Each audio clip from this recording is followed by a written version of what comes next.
Welcome back. It was only a very short break. Or glad that you're still here. We're going to start with our second session of today, titled The Other Intelligence.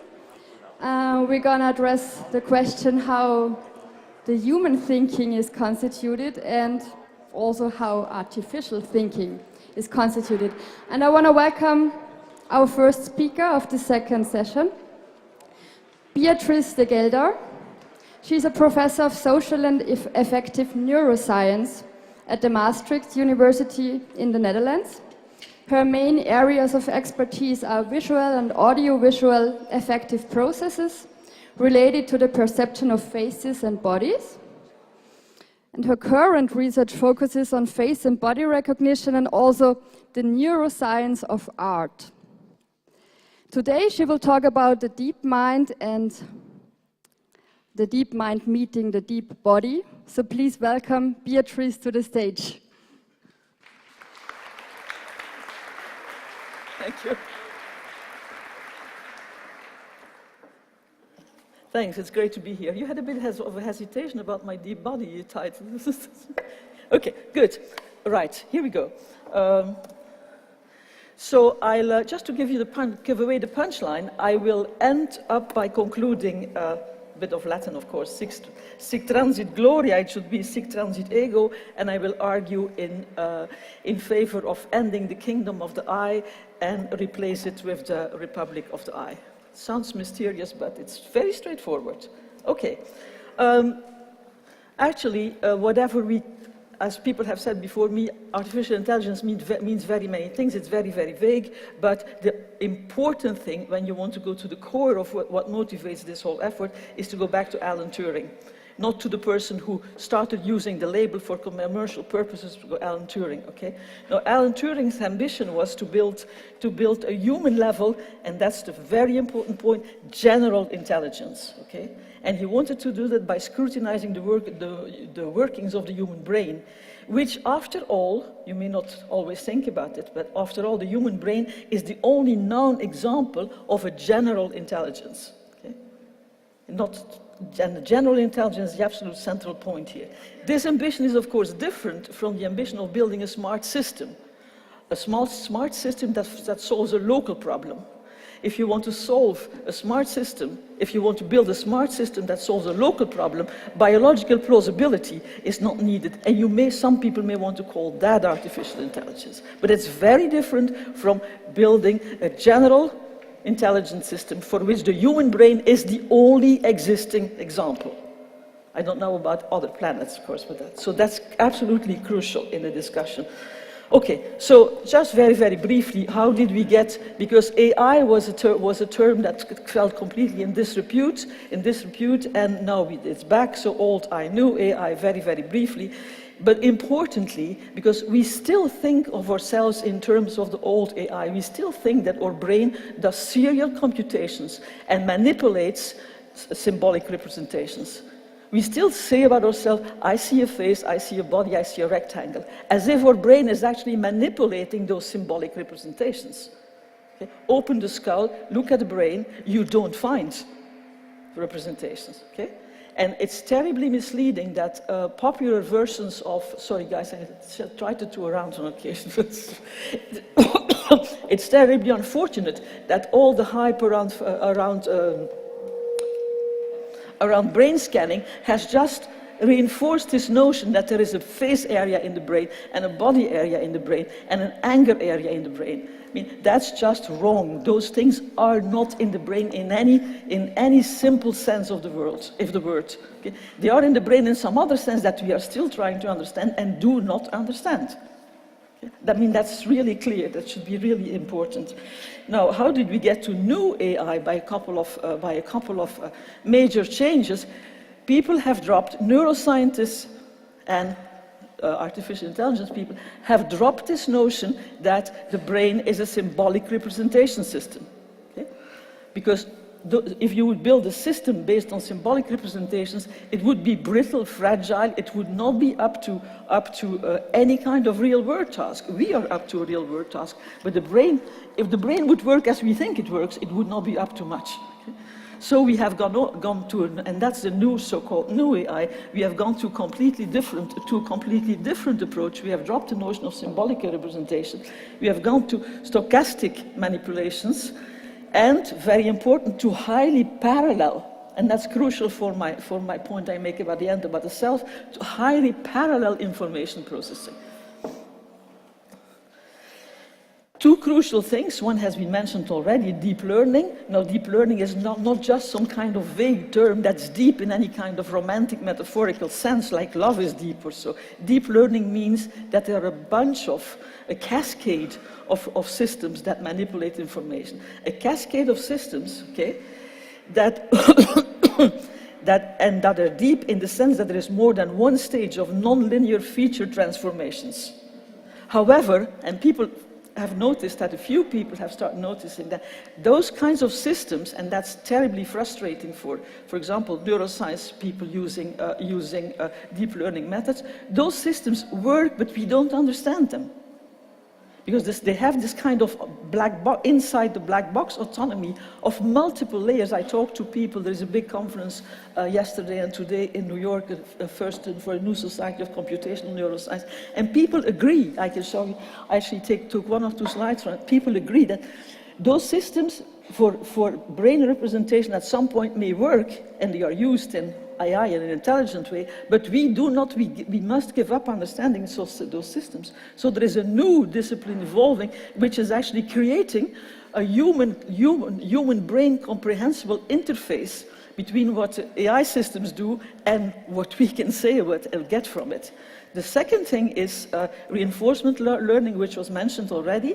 Now, reinforcement learning is one of the pillars of the new AI. However, and it is indeed taken from neuroscience, from animal experiments, conditioning experiments. However, it's essential to be used in deep learning methods that are realistic. However, it takes millions of trials to train a system that is based on reinforcement. Okay? So what is it? It is ways of mapping, trials to map the states of the environment to the actions of the system. Now, that's very easily said for me and for you, but that's very complicated and takes millions of trials for an artificial system. Okay, so that's those are. And I'm not saying there is no progress with that. There is gigantic progress with it. But people who are clear-headed about this thing, they see the extension of the task, right? Now, why is this so complicated? Well, very simply because the brain is a model of the world built by evolution. Okay? The brain, there's two important things. The brain learns with an efficiency that none of our machine learning methods can match. I'm not being skeptical here. I'm actually taking this slide from a presentation in New York last evening. Okay? To build, and important thing, to build a system that would match the brain, new AI needs to build into that system a model of the world. Now, that's again easier said than done for one very trivial reason. The world changes all the time. I move close by, move away, the world changes. I mean, massive recomputations happen in my visual system when I move closer by or I go away. So if you want to have like a real model of the world, that has to take into account the dynamic updating. Now, I'm going to be a little bit more specific there. This is a very famous picture in vision science. It's the model in '91 that Van Essen drew of the visual system, just the visual system. I'm not talking about the somatosensory system, auditory system, you name it. Just the visual system. Things have not gotten simpler since. Okay? People call this the oil refinery system of the visual brain. Things have not gotten less complicated since, to the contrary. Okay? And you'll see me coming now to ultimately I want to talk about deep body and then that will get into this. So one reason why, so you have that visual system there, which may not look simple to you, but it's in fact a massive simplification because it abstracts from all sorts of functions. Now, one function we have been very interested in the last decade is vision without consciousness. It's seeing without being aware that you see. Okay. And that means that you can perform all sorts of orientations in the world, even if I ask you, do you see it, you reply no. Okay? So there is non-conscious vision. I'm just adding now one dimension to this already very complicated visual system. To give you an example here, this should work. Some of the experiments we do to test non-conscious vision, which we know is there in the brain, is making stimuli we show invisible. Okay, we do that, for example, like this. This is, well, okay, this doesn't, the animation doesn't work, but basically, it does work. Okay, it doesn't work on this one. So you see that pattern. Inside that flicker pattern, which people call a Mondrian pattern, is an image hidden, okay? So we ask people, for example, is it a sad or an angry face? Is it a sad or an angry body, for example? We can use whatever other things. And people reliably tell you what they see, what it is, while also telling you that they don't see it. So that's just one complication of the visual system. Now, just to anticipate, people have said that in fact I get some kind of somatosensory signal. If there is an angry body hidden there, then I get some kind of signal from my body that directs my answer. It's not cognition in any serious sense of the, but it's an important, you can call it gut feeling actually. That's another story, I'll get to that. It is reliable, okay? But it's a complication for our understanding of the visual system, and it's certainly a complication for our making of a visual system, an artificial making of a visual system. So I have some more examples of that. Now, another complication, interesting one here, is that some parts of the brain, and you don't have to look at these slides, and that's just a typical neuroscience talk, some parts of the brain, which we call the dorsal system, their activity is insensitive to whether or not you say you saw the image. Other parts of the brain are very sensitive to it. When you say you don't see it, the activity goes down. But other parts of the brain are insensitive to that. So the complication plays in not just on one level, but in more levels. That's good.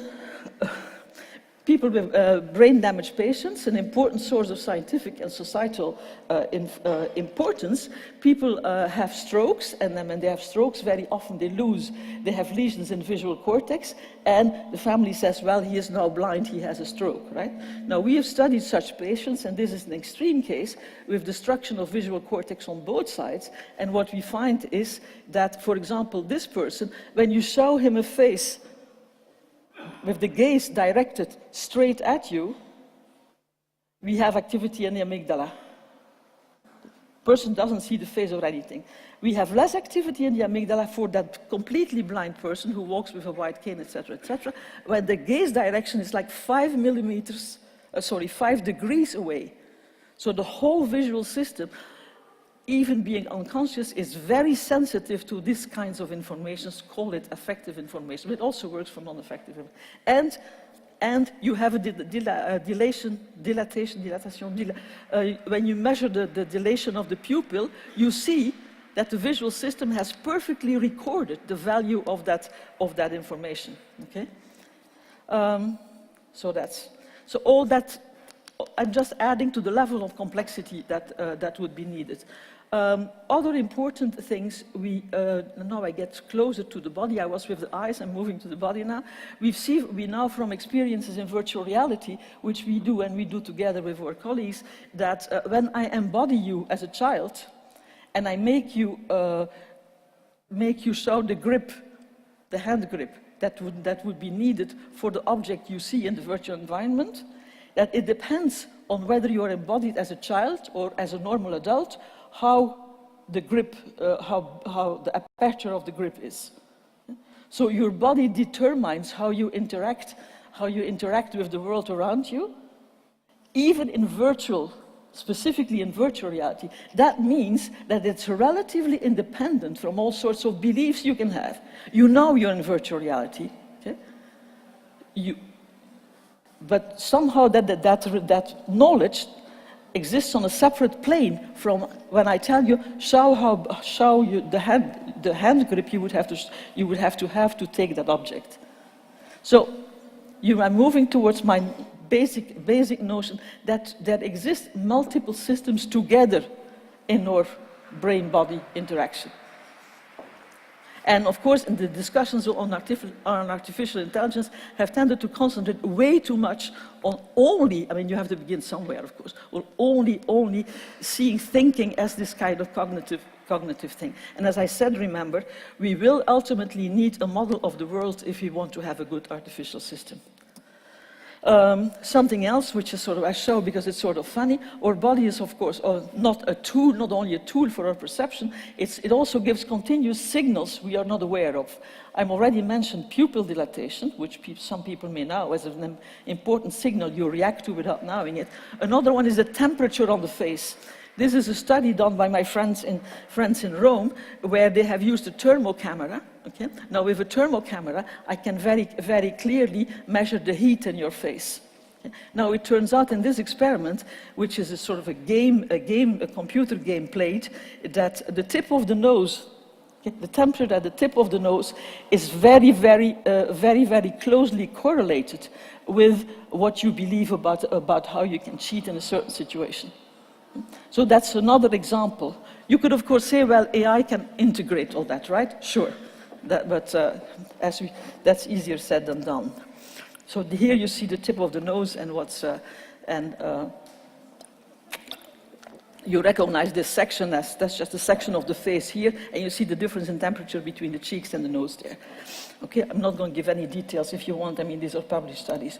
Another thing I care about very much, and we've mentioned already, is that we've talked about the visual system so far, but there is, of course, a very close and much closer than you realize association between what the visual cortex does and what mental imagery does. This is a study where we use 3D printed bodies, and our goal was to see to what extent recognizing things by touch, by sound, and by vision uses the same brain resources. And I think it's important to stress that in mental imagery, which is a much underrated and much more important function of the human brain than we would like to stress, it uses all the resources of the visual and of the auditory cortex. You see, it's not about blind people that they see with their auditory cortex, but in normal visual people also use their auditory cortex for visual purposes. We have to extend our notion of these neat packages of sensory systems in the brain. This one I put in here to stress another aspect. We tend to think of perception as passive.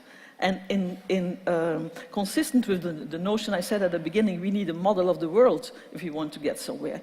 Perception is actually, an important aspect of perception is what we call perception-action loops.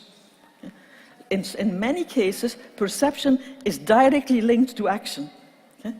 So that's just, I'm not going to get into this slide. Now, another one, and you could read this in the paper, in the Austria paper I did at breakfast, read the German paper at breakfast, this is about 10 things you don't know about the gut. 10 faszinierende Fakten über den Darm. And one of the things, number 10, is, the other ones may not have interest here, is that there is a lot of nerve connections between the midbrain and the gut. There are many more. I mean, the midbrain talks to the gut, but the gut doesn't talk back. The gut just goes its own way and does things and make you decide things pretty much out of your I mean, you can register it, but you can't control it. Okay, there is no time. I would like to talk about the dance project, because which is funded by Horizon 2020, and where we specifically are trying we have dancers, videos of dancers, and we measure in all possible ways what those dancers do, and try to map that against the brain data. Now, that is incredibly complicated. We try, for example, to map the judgments of people. I ask people, is there a lot of movement in this dancing clip? Do you like the dancing clip? We use the computer program to recognize the dancing clip, and we try to find some match between that and the brain data. And it's complicated, but it's very interesting, because, of course, somehow we all think that those artificial systems, that they easily map onto our brain process, but that's not the case. Right, so what is needed to push artificial intelligence forward towards human intelligence level? remember, for me, the serious questions about artificial intelligence are not the local system that do specific things. It's the notion of a general general intelligence. I'm not saying general human intelligence, but a general intelligence of human level. And we don't know a better one. There may be one out there, but good. So what's needed, I said, is modeling the world. Is to have in such a system the ability to explain and understand its sensory input. It's also the ability, remember my mental imagery study, the ability to imagine worlds. We are forever imagining alternative possibilities, imagining alternative worlds. Okay? And of course that's very important for creativity, for art, etc. Those are trivial things to say, but we tend to forget that this is a central ability of the brain to constantly imagine alternative worlds. And of course that's essential for planning actions. You cannot plan your actions if you're stuck in the present world. Okay? Now, what's happening then? What's going to happen? What's going to go wrong? What's going to go right? As I said, the brain itself is a model of the world built by evolution. Okay? The efficiency I've talked about, the system that the AI needs a system of the world. Now, the world and our interactions with the world are built with the body. The body is a signaling and an interaction system. It's in some extent the body that changes, that constantly changes the world. I mean, the simple case, I mean, things get bigger as I go close by, they get smaller. We tend to think those things are trivial, but I can tell you that the computations, understanding the computations that go on are far from being trivial. Okay? And the model of the world that AI will need is one of body-world interactions. Okay? Now, if we have that, and now comes the slightly controversial part of my story, because if we have that, we're going to have some kind of distributed I. Because remember, the gut talks to the brain talks to the gut, but the gut does not talk back to the brain. So do I know my gut? Do I know the level of acidity in my stomach? No. I mean, I may carry some measurement, and I may carry all sorts of wearables on me that constantly feed me information about my state. But they're all going to be like I have a gut eye in the sense of me, I have a gut eye, I have a dermal skin conductance, all those things, and we tend to believe they are integrated. They are not. I mean, scientists have not found a way of integrating all that information. For one thing, because all that information has a different time scale. I mean, heart rhythm as a time scale. Saccades of the eye, they all have different time scales, and we have this gigantic notion of ourselves as if I inside me inside my brain, I know how to, I'm like the supercomputer that combines all this information, which is not true. I mean, there is no evidence for that. So in a way, I'm always the ghost outside the machine. And this is kind of the claim that's probably slightly controversial. So rather than being the I as the knower of my own states, I'm just going to become, as I have accumulate more wearables, more scientific information about all those aspects of the body, about the relation, body, world, etc. I'm just going to be some kind of manager of my body. Okay, I mean, I can underwrite a check about. I can agree with the output of my blood pressure. I can agree with the output of my belief system. But the I becomes less and less cognitive the more we understand about it. So what's left is some kind of normative, what I call a normative I, some kind of not even decision making, because there's a lot of decision making that's going on here and there, that's going on continuously. I can sort of still be, so I have some kind of moral authority instead of being this cognitive entity that I claim to be. So that's then that the I would more and more become normative rather than empirical, and we may sort of want to remove the kingdom of the I. This is sort of rhetorical end of talk stuff, you know. The kingdom of the I, the republic of the I's, and sort of the manager of the different I's that I have around. Okay, that was me. Thank you. That was me.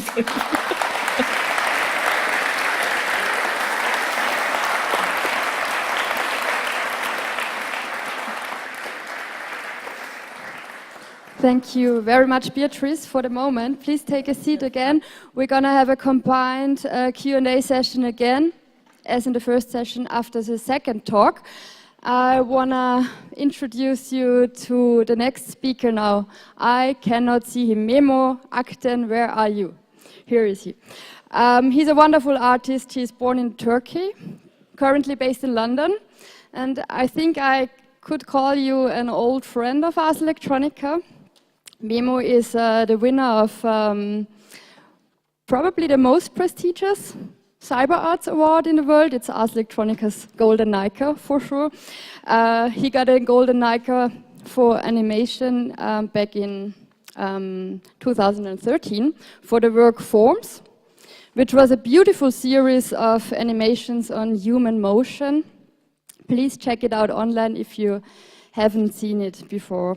He's currently doing a PhD at Goldsmiths University of London in artificial intelligence and expressive human-machine interaction, and today he asks, do intelligent machines actually know things? Memo, please. Thank you for that.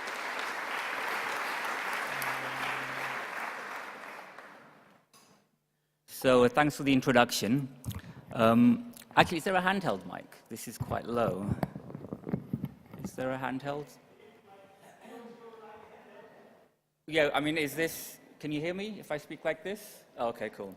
So my machine actually just died about an hour ago. I had to open it up, so I hope this is going to work. I think it works, right? Cool. So thanks for the introduction. It's quite an honor to be sharing a stage with such distinguished speakers. So I am going to talk about intelligent machines that learn. What do they know? Do they know things? Let's find out. I am a computational artist. I've been doing this for quite a few decades. And at the age of 40, I decided to start doing a PhD. I didn't realize how much work that actually was. But so I'm doing a PhD now in machine learning and applying it to basically my practice. But what I want to talk about today is not my actual PhD research, which is a bit more kind of on the technical side. I want to talk about some of the things which I take from what I learn and feed into my practice. There should be audio. Yeah.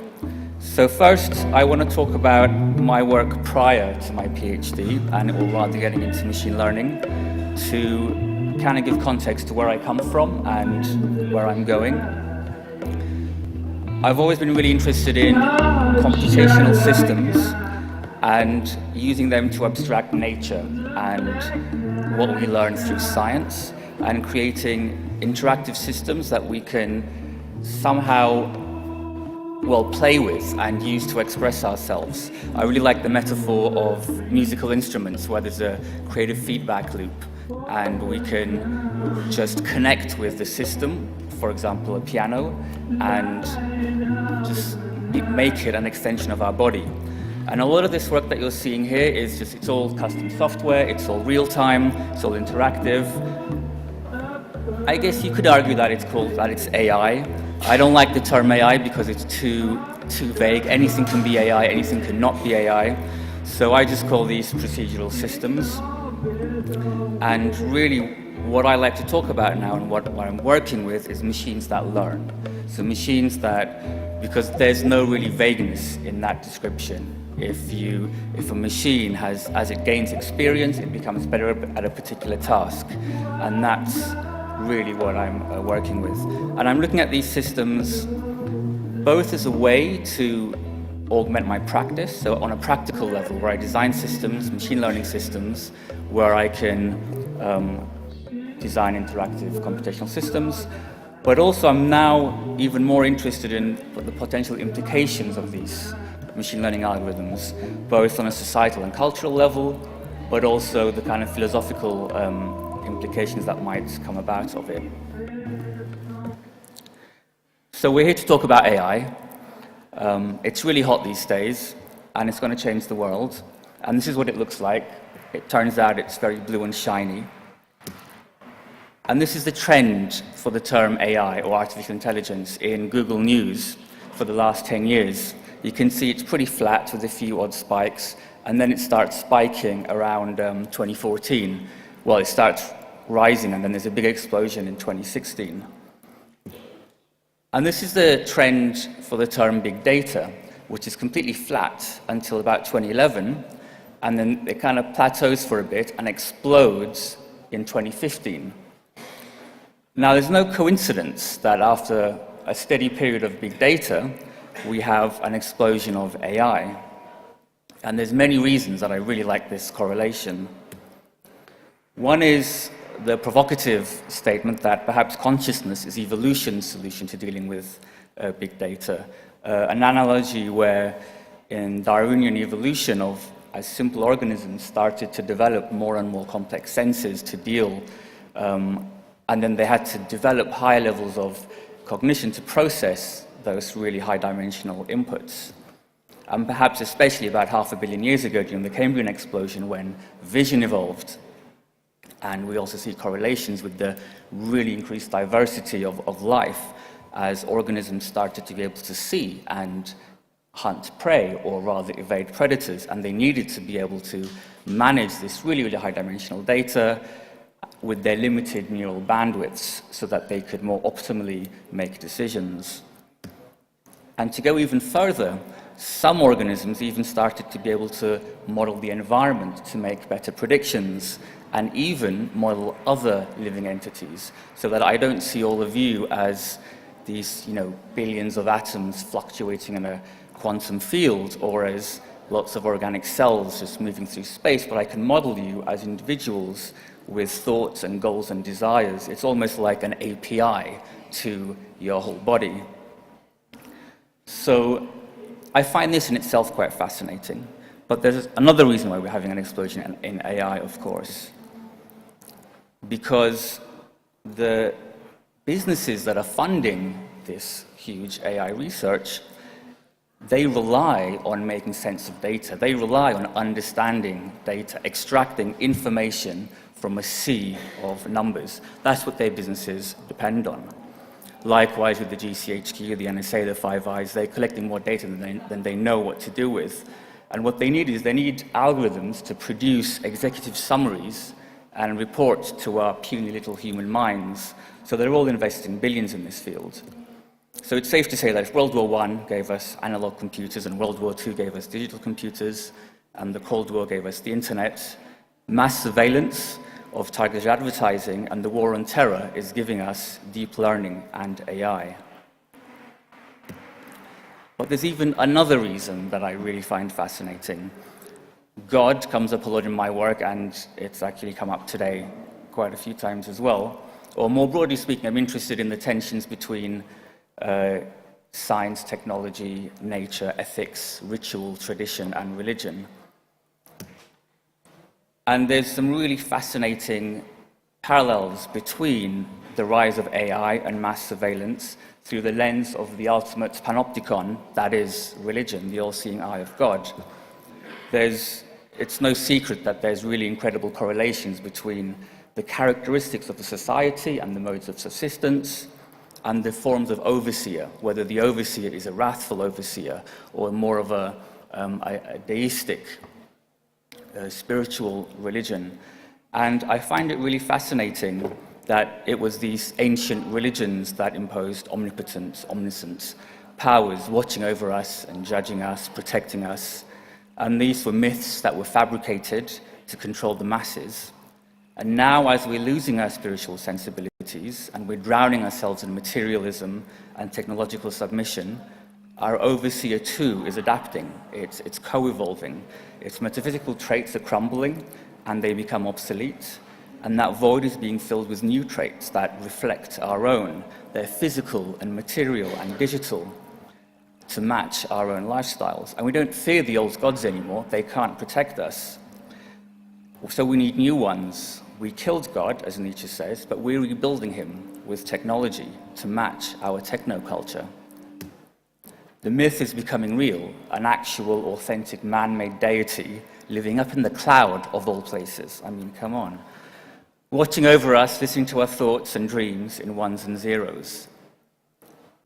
But it gets even more interesting, because this overseer in the cloud, which used to watch us and protect us and punish the bad and learn our innermost desires to provide personalized guidance and comfort and ads, now it learns and it becomes more intelligent too. It makes decisions for us with so-called cognitive APIs, We query it with a question, and it replies with an answer. It used to be that we had offloaded our thinking to devices that we own, devices that we keep at home, we keep in our pocket, we ask it, and we get an answer. But now those devices are just portals to communicate with the cloud, where our message goes, and then the reply comes back in this new language of scripture called JSON. And it doesn't even end there.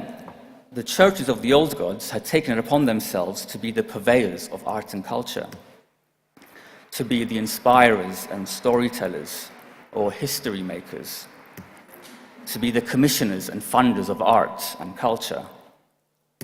And now we have this. So in 2014, I wrote a poem. It's a collaboration with Google. Not people working at Google, but actual Google, the search engine. And we have a very intimate connection with the cloud. We confide in it, we confess to it, we appeal to it, we share secrets with it that we wouldn't share with our family or closest friends. And it's the keeper of our collective consciousness. It sees everything we see, knows everything we know, it feels everything we feel. So this poem is actually more a collection of prayers. I'm going to skip it because you can find it online. I want to get back to the main theme, which is AI. Like I said, I'm going to talk about machine learning because I find that more interesting. Actually, so my machine died. I have to skip now to a different part of the presentation.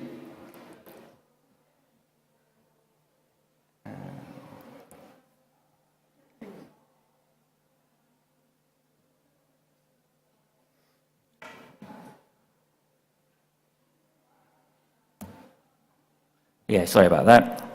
So, Lady Ada Lovelace, a lot of you might know her as the world's first computer programmer.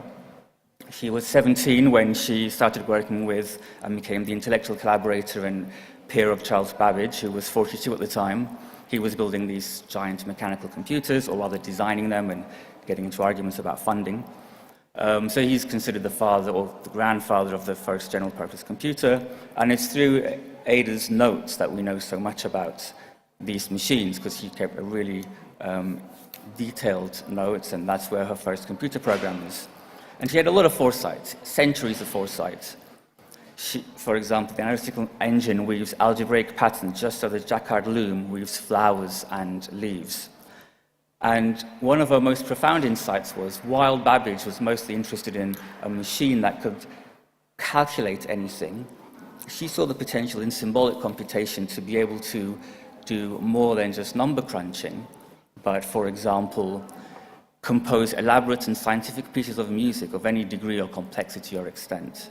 And she said this about 2 centuries ago, really perhaps preempting the generative art movements that we've seen over the past, computational art movement over the past 50 years. But she had made this very controversial statement as well. The analytical engine has no pretensions whatsoever to originate anything. It can do whatever we know how to do in order to perform. It can follow analysis, but it has no power of anticipating any analytical revelations or truths. Its province is to assist us in making available what we're already acquainted with. And this is very controversial because 2 centuries later, we're still arguing about this statement. In his seminal 1950 essay, Alan Turing addresses this statement. He calls it, he starts this essay with, "Can machines think?" And again, a century later, or 70 years later, we're still thinking about this. He calls this Lady Lovelace's objection. And he goes on to add, "Machines take me by surprise with great frequency," because he phrases this problem as a way, well, if a machine can surprise even its programmer, then perhaps we can call that machine, give the ability to do something that the programmer had not intended. And he had the insight a few years prior to actually propose machines that can learn. And he reframes this question in the context of machines that can learn. And he says, instead of trying to produce a program to simulate the adult mind, why not rather try to produce one that simulates the child's? If this were then subjected to an appropriate course of education, one would obtain the adult brain. He goes on to say, an important feature of a learning machine is that its teacher will often be very largely ignorant of quite what is going on inside. And this is both one of the greatest strengths of machine learning, but also one of the greatest dangers, because with these black box systems, as it's been discussed today, we really don't know what it's going to produce. We can understand how it gets there, like the maths is actually quite understandable, but it's unpredictable. One other thing from this period I really love to say, it's, again, a quote from 2 centuries ago regarding our inability to deal with these computational systems, or our lack of understanding, especially lack of public understanding, is a quote from Charles Babbage. On 2 occasions I've been asked by members of parliament, "Pray, Mr. Babbage, if you put into the machine wrong figures, will the right answers come out? I am not able rightly to apprehend the kind of confusion of ideas that can provoke such a question." I want to now jump back to a different part of the presentation.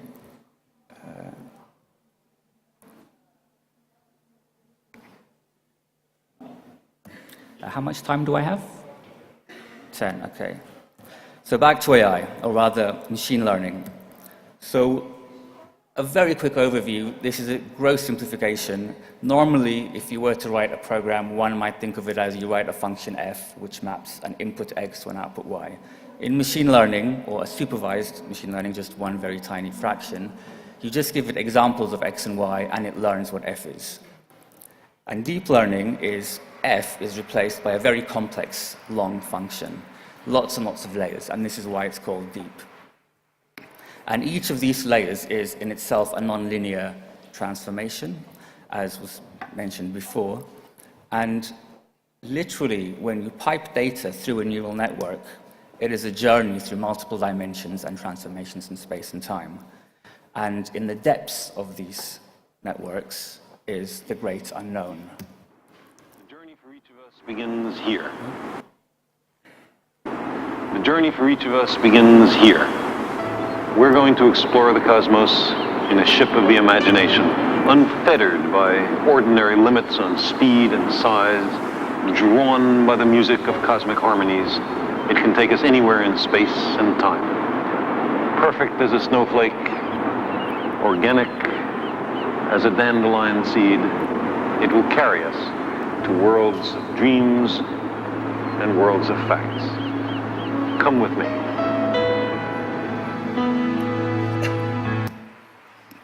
So, the depths of the neural networks, I find a really, really fascinating space to explore. It is literally like exploring space.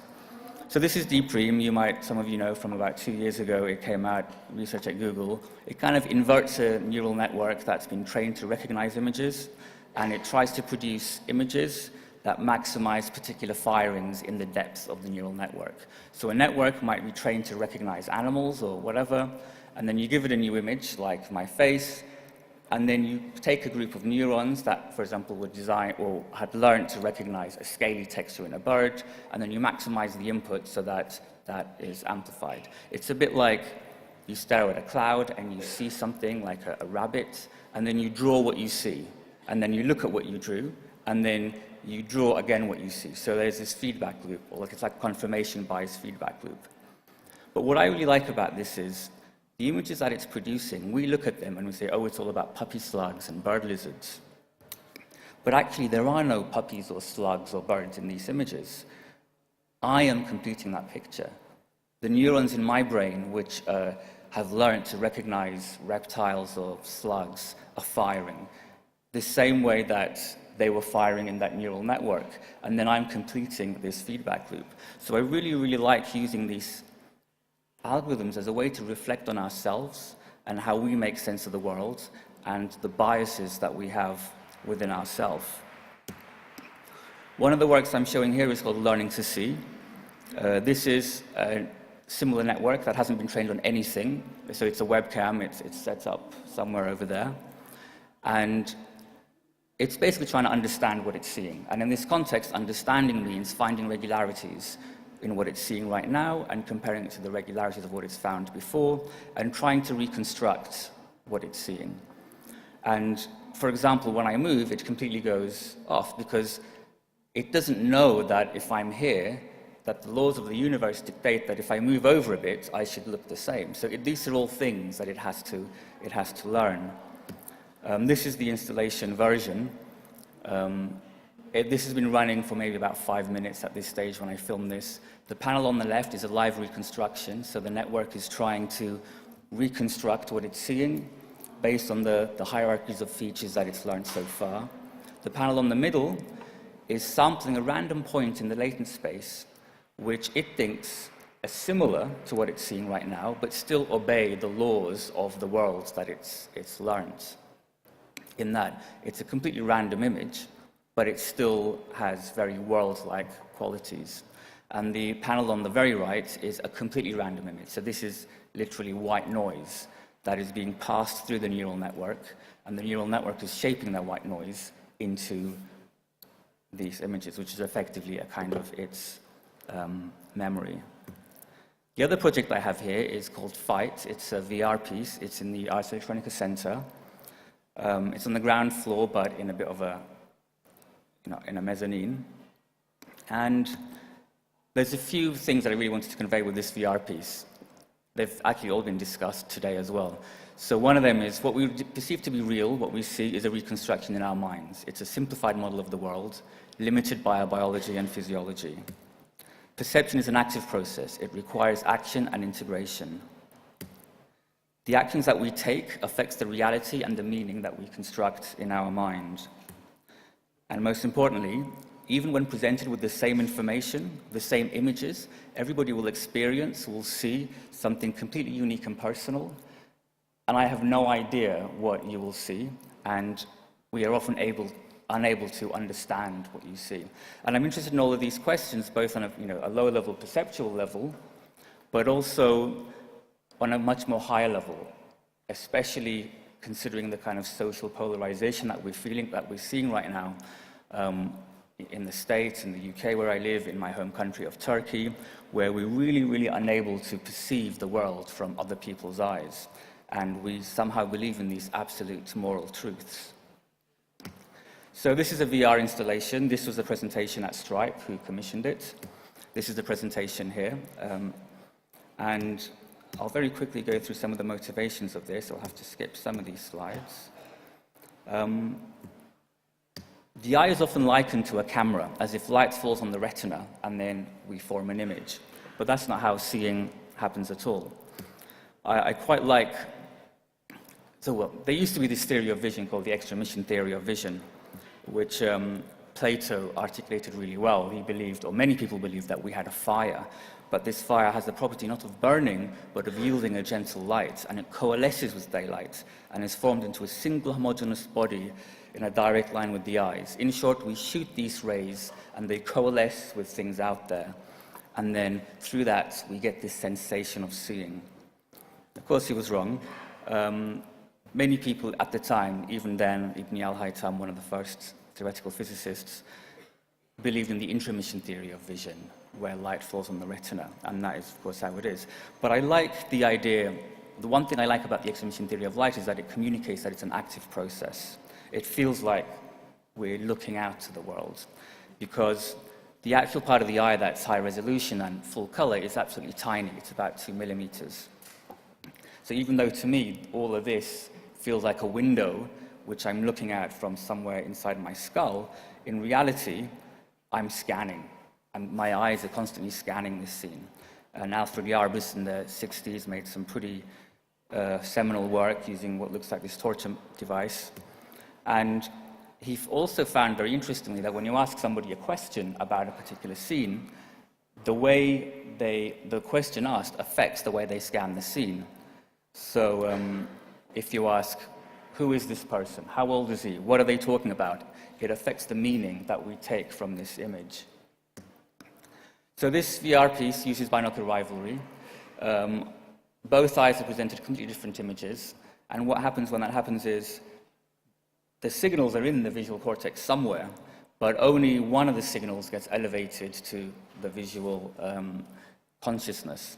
And when it's a full surround image, then you see these really wavy, patchy things that animate. Even though the content is completely static, you see waves and transitions.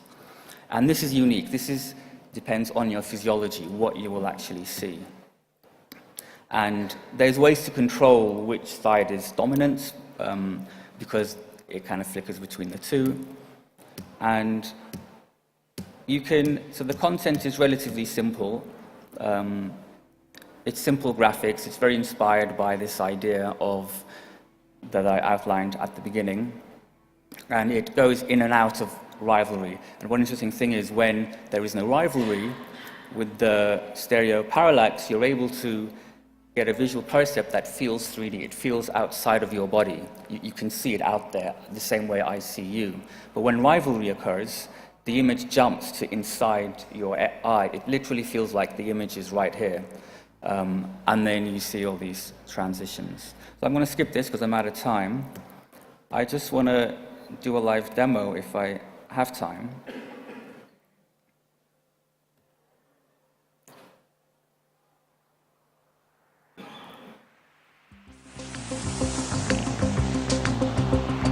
The music is part of the algorithm. So this is a deep neural network that's been trained on images from the Hubble telescope. And again, I like this metaphor that this algorithm is only capable of understanding what it's seen so far. So if I show it, everything that I show, it's reconstructing the image on the right, and my laptop has just died. So I guess that's a natural way for me to say thank you for listening. Cheers.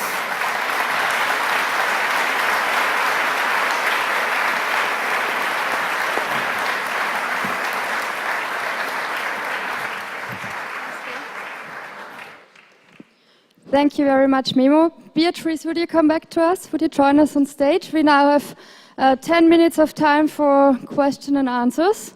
Where is the mic? Where are the questions?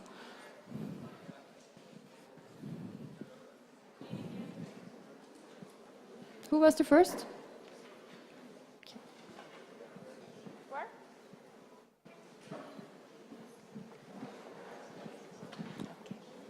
Thank you. Thank you very much for talking about difficult matters. I'm worried about two presuppositions, and they are part of both talks, and I wonder how to best approach them. I wonder, why is the brain a model of the world? So I'm talking about natural intelligence. The idea, do we really use the brain to make something like a representation? Is it a likeness of the world that's outside of us? So I'm basically joining the worries of the last speaker, that there's a dichotomy between us and the world that then says that we, as the I, the subjects, the human beings, we can now, is it a mirror? I mean, we can create a model. So that's the first presupposition that I'm really worried about, because it leads us to these ideas that the I is something that is superior, that can do that. So if we are part of the world, and if our brains are part of the world in a natural way of thinking, then what is the brain doing when it approaches the world? Then we talk about perception. And I think that was the most interesting part of both presentations, that the perception action loop, as you called it, that this idea that we interact with the world, and that this cognition part that we have as philosophers loved and supported over thousands of years seems to be quite difficult. The second problem are the solutions. Because I understand, so we don't have an I that is also composed and can have, this standoffish quality towards the world.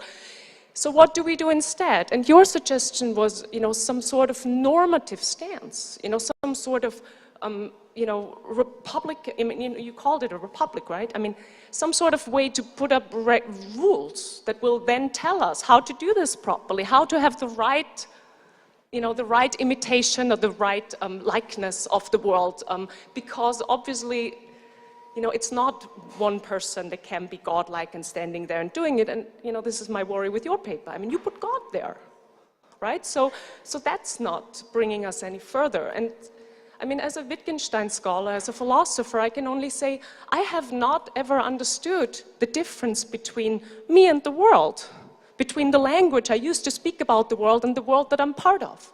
And I think that, you know, algorithms are language, I mean, they are not going to be the solution either. So that's my question to both of you. Okay, I guess both of you want to Yeah, you can start. add something here?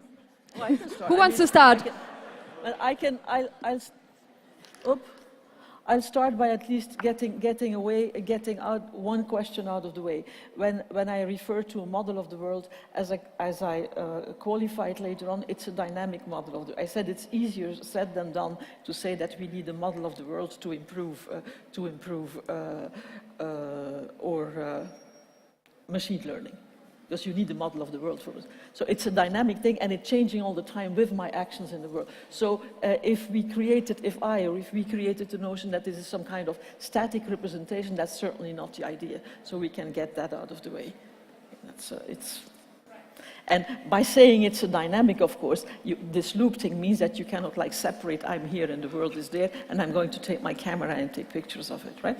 That's not a... And so, is that on? So I guess hello? Oh yeah. So my response would be, my perspective on it is really more not necessarily separating myself from the world, but really my understanding of it. And our understanding's not always just by definition a model. I'm going to pull in an example of when we talk about what gravity is. All we can do is build a model of what we think gravity is, and that model can change over time. And you know, it used to be Newtonian mechanics and F equals ma, and then Einstein came along with general relativity and expanded on that. And it's just an attempt, a very feeble attempt perhaps, at trying to fit a model to the observations. There might be a ground truth reality out there, but we are limited to looking at it through this constraints that we are given to us by evolution, which actually some of the slides that I skipped did talk about some of the different models that different animals might have, incredibly simplistic models that they've evolved and that works for them. So I think we are limited by our biology in our understanding, and using computational approaches as a way to try and test those hypotheses is one approach to this. I don't know if that in any way answers your question. What was the second one? Sorry? Second one, Watson.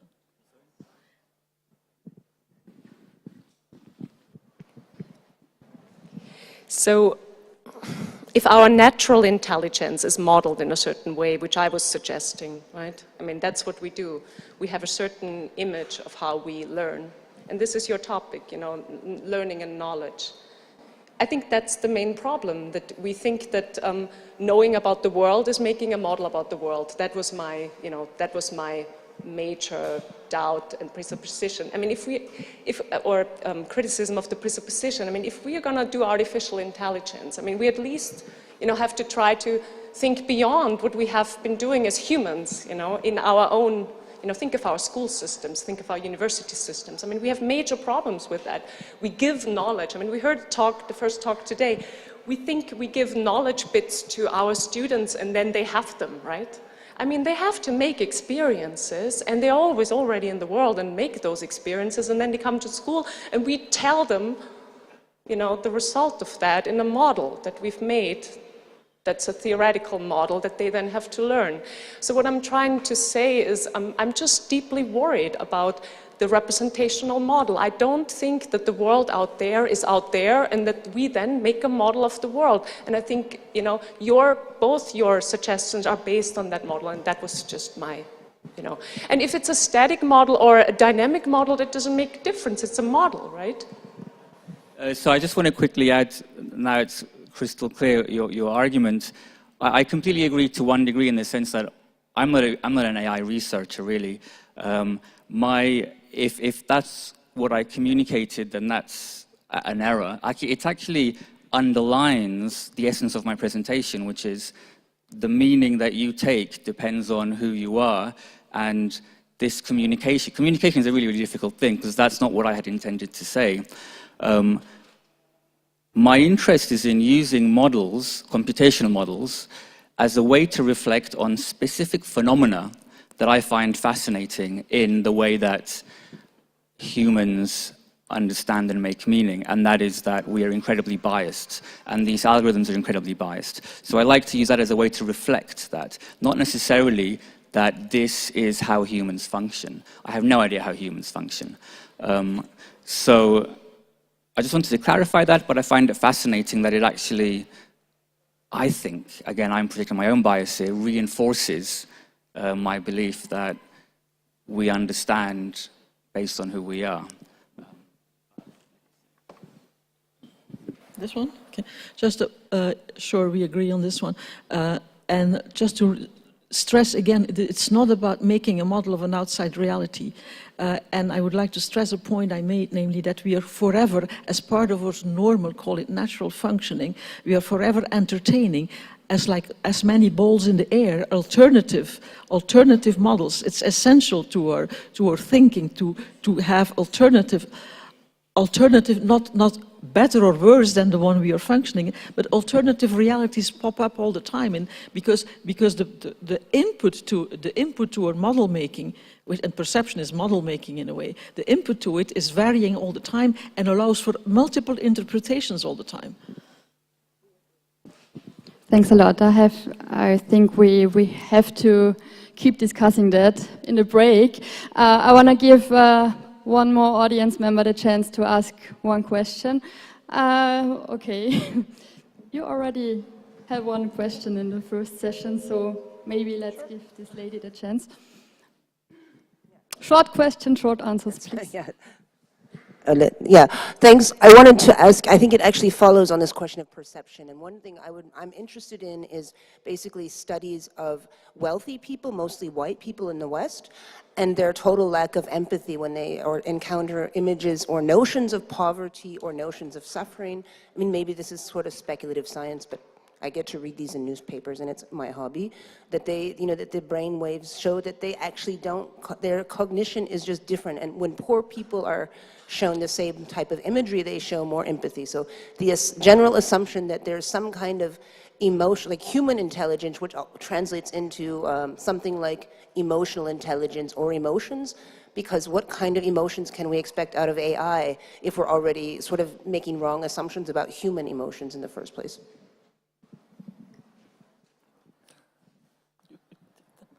Well, I'll just quickly say, because the mic's in my hand, personally, I actually have no interest in AI. This is why I avoid the term AI, in creating fully autonomous agents. I find machine learning as a tool, a very fascinating tool to, like we were speaking about chess earlier, and Kasparov's proposition of centaur chess being a far more interesting approach to autonomous chess, whereby humans playing with AI software is really a much more, that's really a higher level of intelligence. So my personal interest is just using machine learning algorithms as a way of recognizing patterns in data and using that as humans to interpret and augment our own capabilities. So I have no interest in giving emotions to machines or simulating any of that kind of stuff. And with that, I'll hand over to you. At the risk of being misunderstood, I sort of agree. I have no interest I don't see what we are saying when we say that we need to add emotion to AI now. For me, that's pretty meaningless. Of course, ultimately, if we were to have the perfect copy of me, the achievement of AI would have to be the perfect copy of me that behaves and at any level of physiology, etc. But coming to your rich people who have no empathy, number one, as a scientist, I first would really need to see the data, because a lot of those studies that are out there in the pop journalism thing are really very shaky stuff. I mean, that's how you get the headlines for 24 hours. But there's just so much confusion in that area. Now, at a more serious level of commenting is, as I said, emotions are not like something in the brain, some module in the brain, which we can copy and add to an artificial system. Okay. affective reaction, or as I prefer to say, I don't like too much to talk about emotions, motivation, let's call it that way, which to some extent is already built in, as essentially needs to be built in reward learning, which is one of the techniques that has improved the thing. I mean, it's not just like one thing. It's not like one little module over there. It's a way.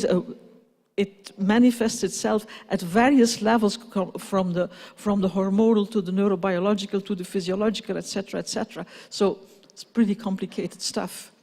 And when people talk about adding emotion to AI, they think it's better when the robot that lifts you out of your wheelchair when you're going to be in your wheelchair sooner or later. That robot that lifts you out there, it should have a smiley face. Fine with me if you think that's a major achievement, but that's just trivial, right? So, and actually, going back to the literature, we've done a review paper on that, and we were working on an update of that review paper. It's absolutely not shown by the facts that it's better or worse that a robot has a human face, has a non-human face, has a human appearance, has a non-human appearance. This whole discussion in robotics about uncanny valley it's not decided. It's not clear. So depending on what you read and what you would like to believe, it works out differently. And depending on the circumstances, it works. Depending on the use of robotics, humanoid appearance or not makes a difference. And all those things are pretty specific for a number of things. So I want to just point out the political, economic conditions that also produce a lot of these bodies of research. And in a way, there is something deeply political about who gets studied, who gets modeled, and these things. So and it doesn't have to result in AI, but a lot of the presentations make general assumptions about human beings based on lots of different studies. And for me, it's of course, I would just like to note that we don't all see things the same way. I think it sort of follows on this perception, but then those are defined by race, class, gender, geopolitical situations, and so on. And I think it's important to bring that up. Yeah. That's absolutely clear that all those things are determined by gender, race, you name it, by time of the day, as I showed without explaining too much in one of the studies I quoted, by the state of your gut at a certain time, by the state of your visual system, etc., etc. And those do not directly translate into beliefs. I mean, we talk too easily about beliefs as this kind of stable superstructure that... Yeah, we see that there are lots more aspects that need to be discussed. Please keep discussing. I'm sorry we run out of time. Please ask the speakers face to face in the break. We now have time for 15 minutes break.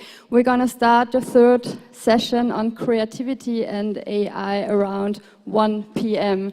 See you then. Thanks a lot again to Beatrice and Memo.